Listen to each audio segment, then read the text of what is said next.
Okay, all right now guys, this is the video updating on the well, after I got the EGR2 gasket in place. I got it correct and installed my air intake back on, same with the battery. Now I started, and Laura, you guys already know what's going on, what happened to my car. Still does the same thing. It's still not starting. I'm still hearing that click from the starter or the solenoid. And this what happened, guys. Every time I did it, I noticed my battery wire, the positive and the negative wire right here, they're getting hot, especially the positive wire. Now, I understand before when I did the test on the starter, by hand starting the starter by bypassing it on the starter and just turning the key on. I did that before by myself, and I hear like, the starter is kind of like the solenoid kind of like turning, but the starter is not turning. So you hear like click click click, click, click, click, like it's trying to turn, right? But it won't turn. So that's why my starter got hot by doing that. And now I don't. I did a different technique, like by starting my hand inside the car, and the battery wire is still getting hot too. So I guess it's trying to start, and you know, and every time that happens, my battery my battery voltage drop. Okay, before my battery was like new, right? 12.8 or whatever. I did some testing and all that over the week. It's going down to 12.6 or so. And today I got it out and tested about the EGR things. So I put my battery back on. I reconnected back on. I remember because I got my multimeter. It was 12.6 something, right? 12.6. All right.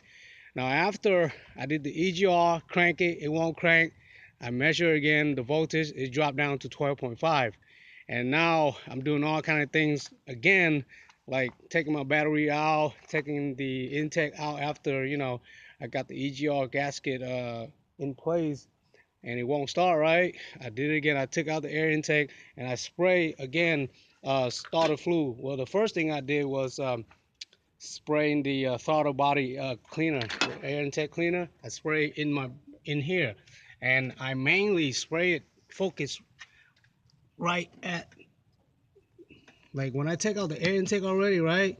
I spray inside this hole, the throttle body hole. Um, I went ahead and opened the valve, right? Opened this, the butterfly inside, and I mainly pointed at, because this has a little uh, hose where you can spray it. I mainly aim it where the EGR gasket tube, EGR tube gasket, right there. I aim it inside there, and I kind of aim it right there too. I'm pretty sure it's it's spraying right there at that part. And then after that, I take the screwdriver with this, some rag and clean all the way inside from upper and lower, all around the butterfly hole in the throttle body, right? After I clean that, around this area, it looks pretty clean to me from the inside. Okay, I don't know about all the way this side over here. It might be clogged or whatever, but I'm pretty sure around here is clean on the inside. But it's just, it's just cleaning by spraying this. So I don't think it's doing any better, but at least I got something out of it, clean something. And then what happened was I went ahead and sprayed some starter fluid after that, before I even connect the air intake back on again. And this time I spray a few times, and then I connect the air intake back on again. So after that, see what happened next was I connect the battery back on, and I went inside and started again. Okay, I thought cleaning the throttle body would do any help, but obviously it didn't. So let me explain to you guys. I connect my battery back on and all that, right? This time, well, that time the battery voltage was at 12.5 or 4 something. So it's getting low, okay? So, but I have to start again after cleaning the throttle body um, and spraying starter fluid. I thought it would start. So I went ahead and go inside. Here's what it is. I'm going inside here, okay? And start it up. You guys can hear it, okay? All right. At this point, I just know that I'm trying to start.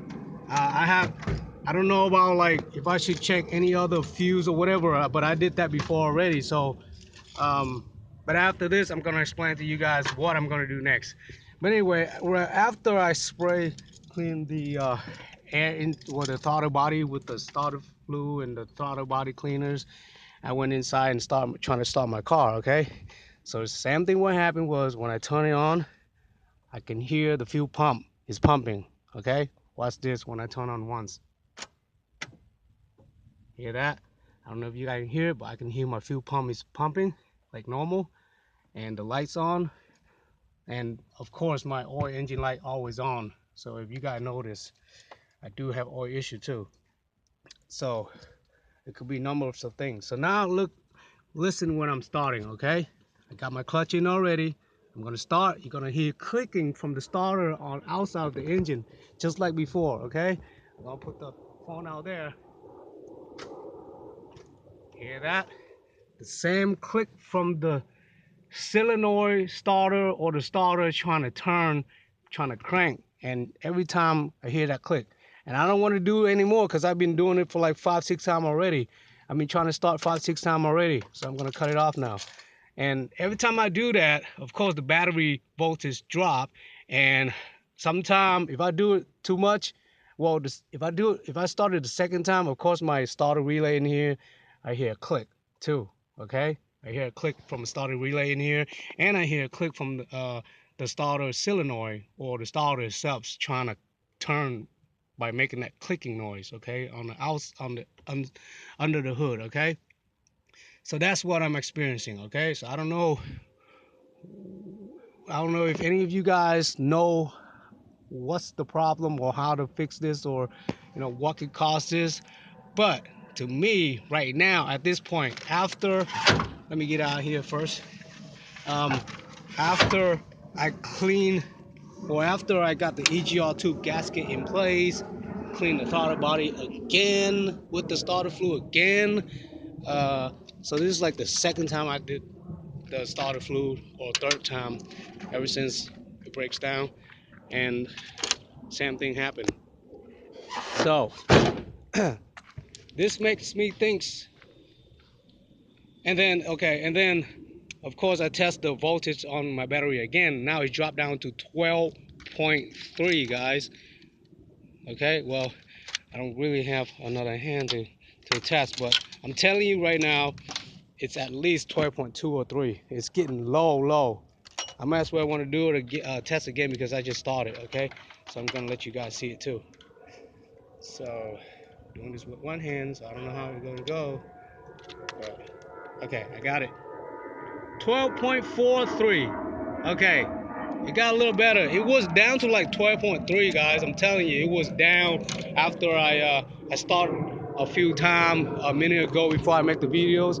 Now it's at 12.43, so that's pretty much all right to check electrical stuff or trying to start it. But I'm not gonna start anymore because it's gonna drop down to 12 point under 12.4, then I'm screwed. Okay, so this means right now my battery is getting low, so I need a battery charger.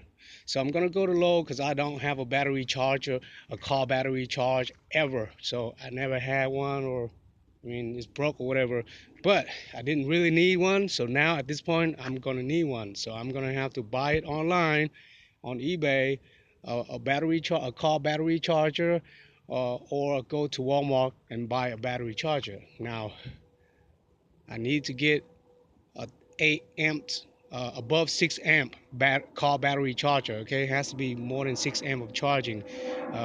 Then that's considered car battery charger. Okay, if you have like a battery charger that takes like under 6 amp, that's not gonna charge your car battery. Okay, so bear with me. If you gonna buy a car charger battery, then buy the one that's charged more than 6 amp.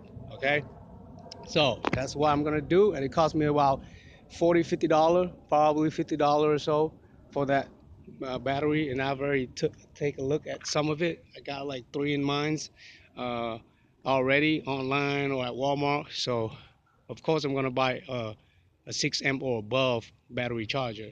It costs around $50. Okay, if you get $100, that's really good. But don't get anything below $20 or $30, okay? Because that's not a good battery charger, and it's sure not gonna be above 6 amp charger, okay? So it's not gonna charge your battery. And so now, okay, so I did all that. I started and it does the same thing, making the same sounds. So it takes me back to thinking that either the starter is bad or the alternator, which of course I'm gonna have to, diagnose each an individual at a time.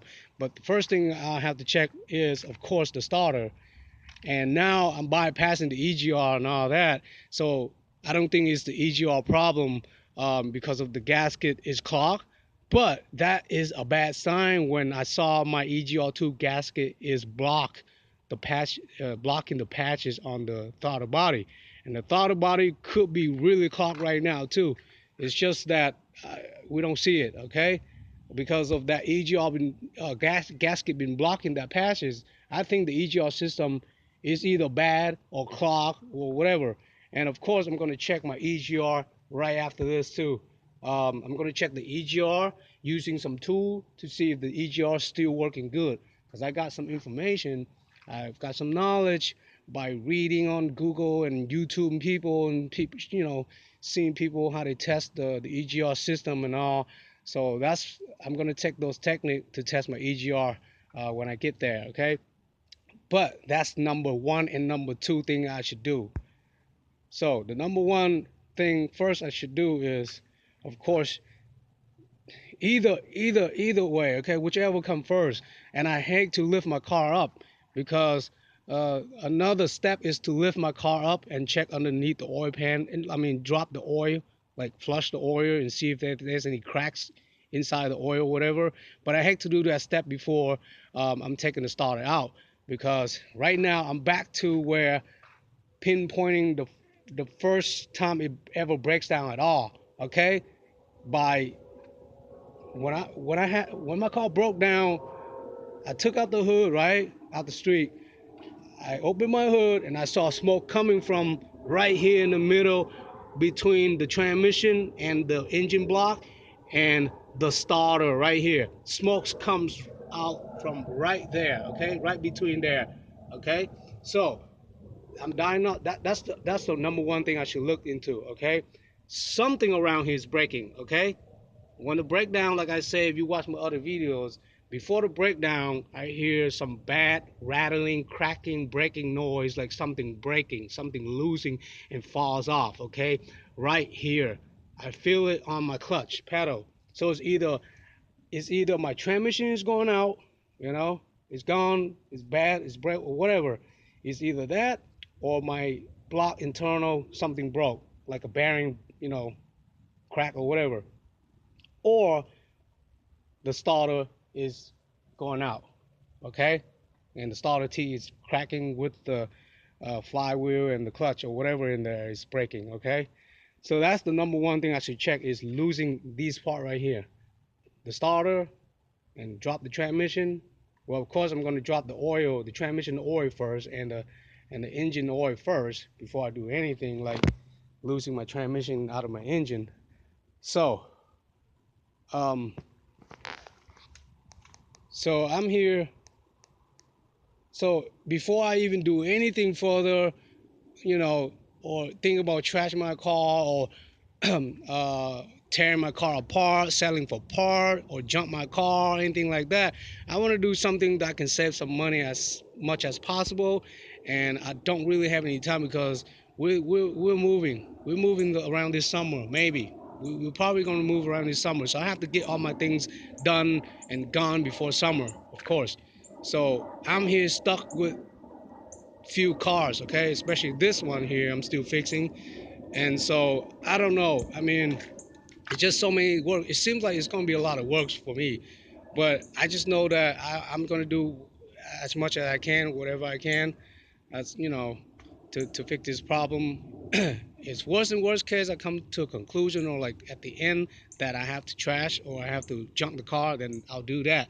But I'm gonna probably like take all cars apart and then cut my car and scrap it or something like that. If I don't have time, if I got a good job or whatever after this, before that, then I'm just gonna junk it to the junkyard and get like $200 out of it, maybe, probably. And I'm trying to sell this for like more than 400, well, under around $400 or $500. If I can get around $400 or $500, that'll be so great. You guys can have a new engine and all that. Although something might break in there, but I think it's an easy fix. It could be something really easy. Okay, it could be like I need to change the oil, the fuel filter or the fuel pump. You know, that's something cheap. Fuel filter costs around $50 at the most. Fuel pump will be a little bit more, but if you spend the money and you do it by yourself, you save a lot of money.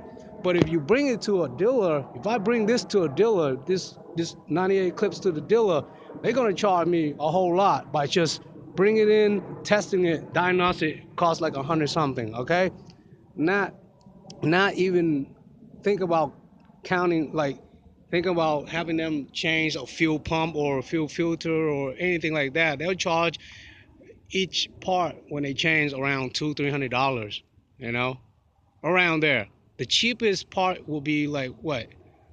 Uh, changing what?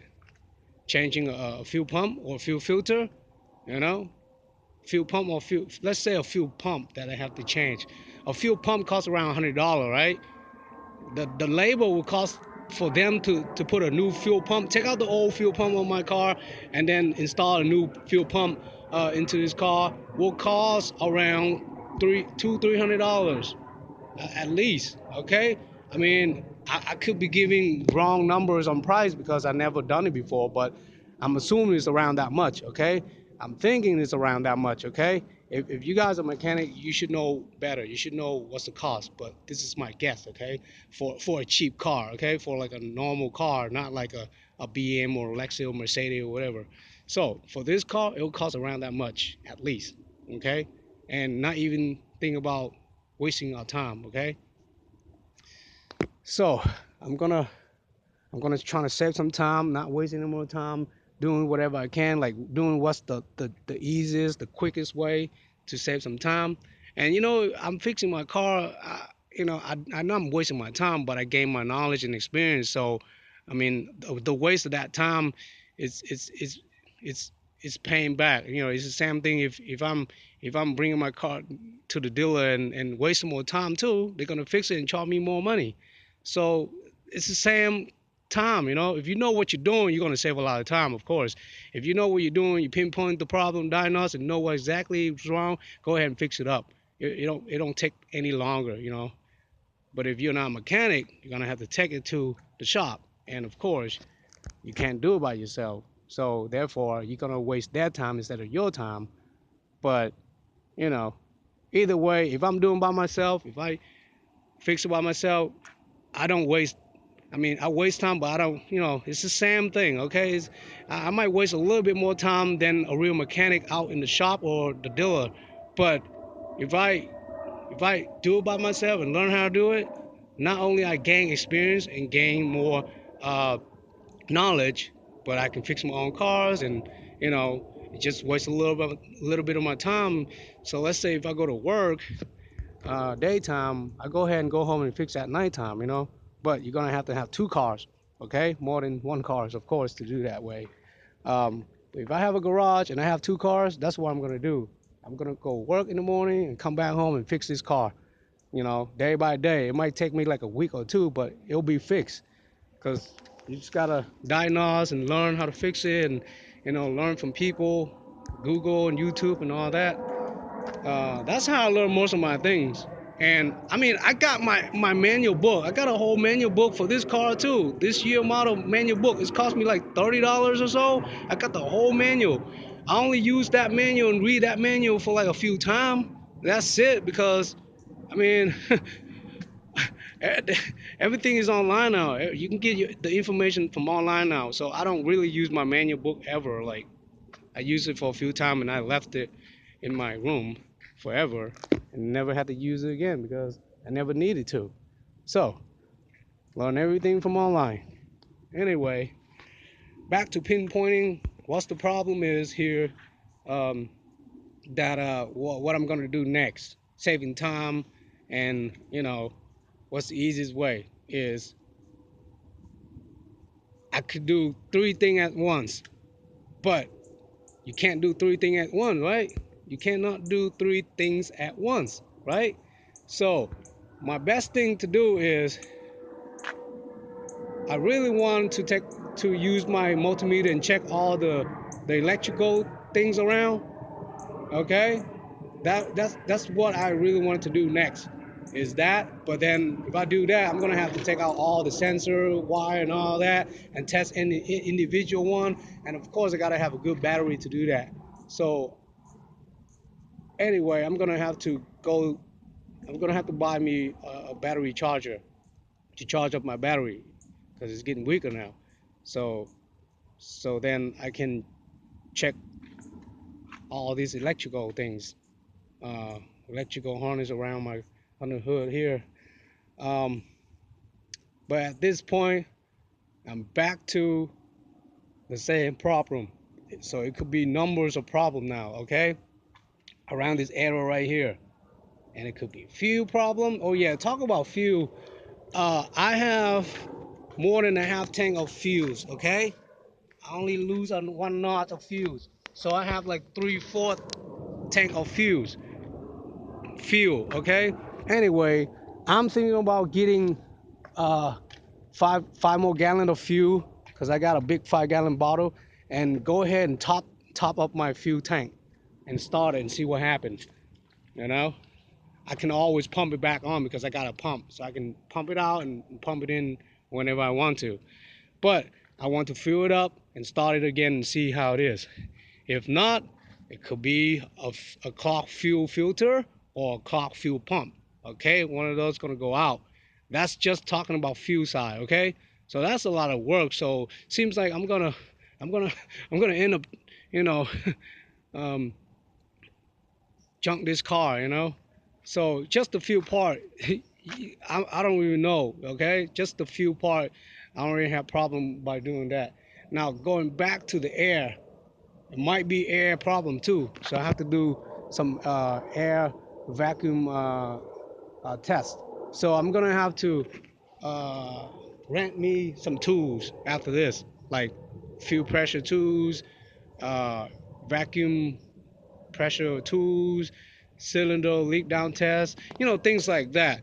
You know, um, but before all that, I think the number one thing I should do first is losing the starter and drop the oil, not the oil pan, okay?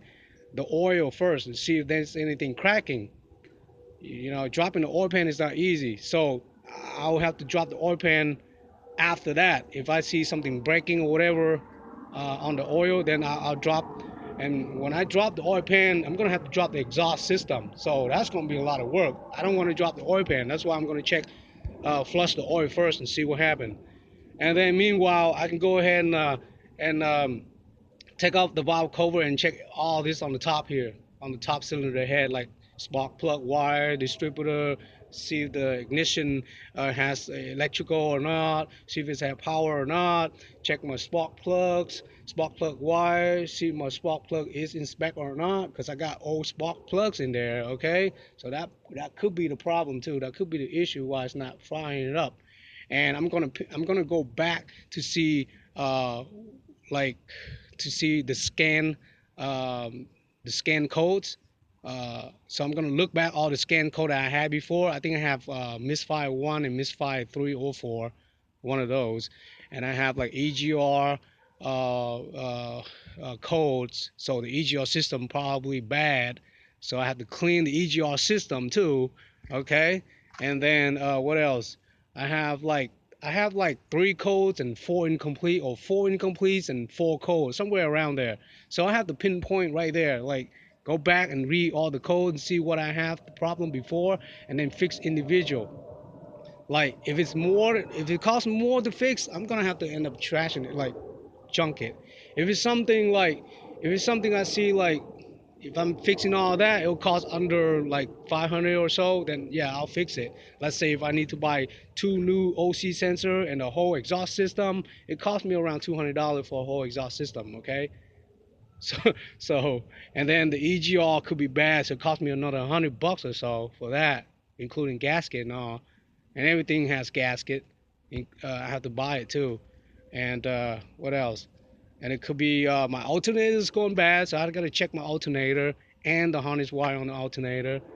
So I'm repeating, I'm going back again, diagnosing the same problem again with this whole car, okay, with the whole engine here. It could be the starter. That's the number one thing. So I'm gonna take out the starter and test the starter and all that, okay. And importantly is testing and checking my harness wire. That's what the main thing. I need to check the harness wire completely, continuing on all the harness wires, see if it has power, uh, electrical flow through all the wires. That's what I need to check first. Okay, and it's not easy for some of you guys out there. You gotta know how to do it.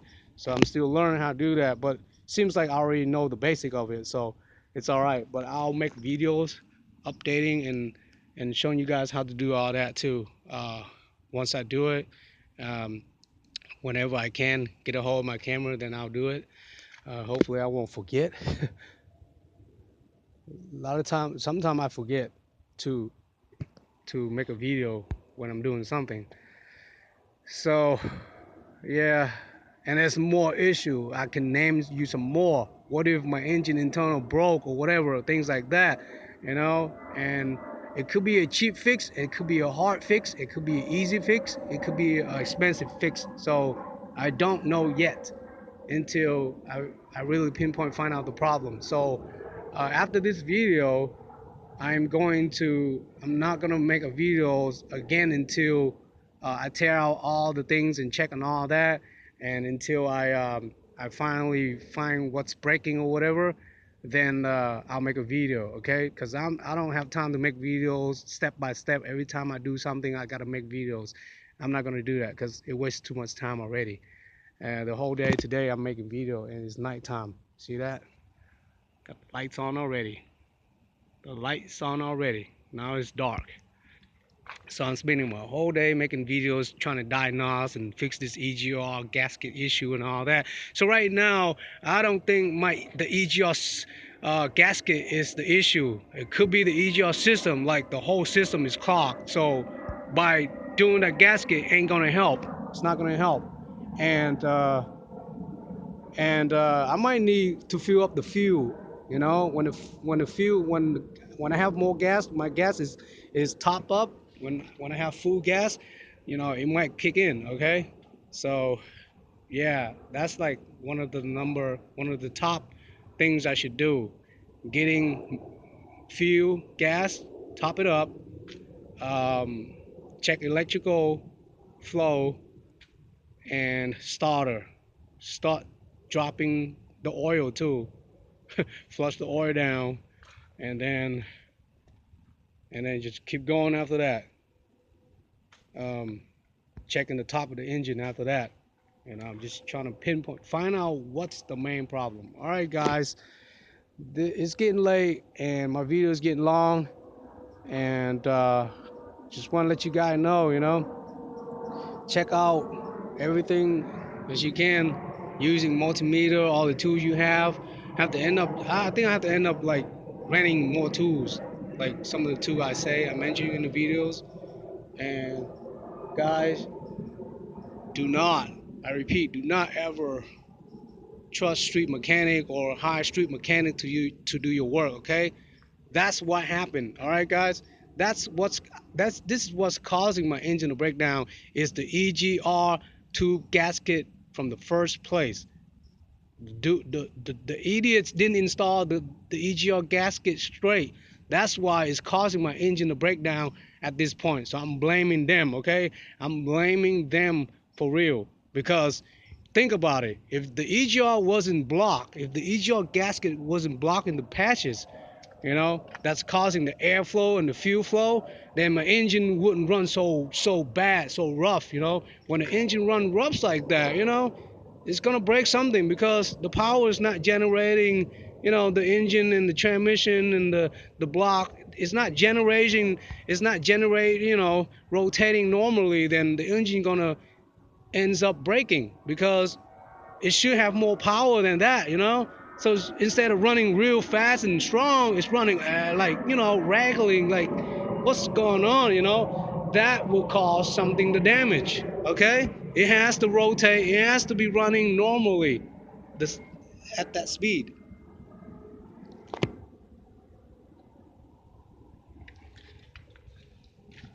Okay, all right, so that's it, guys. I'm out. See you in the next one.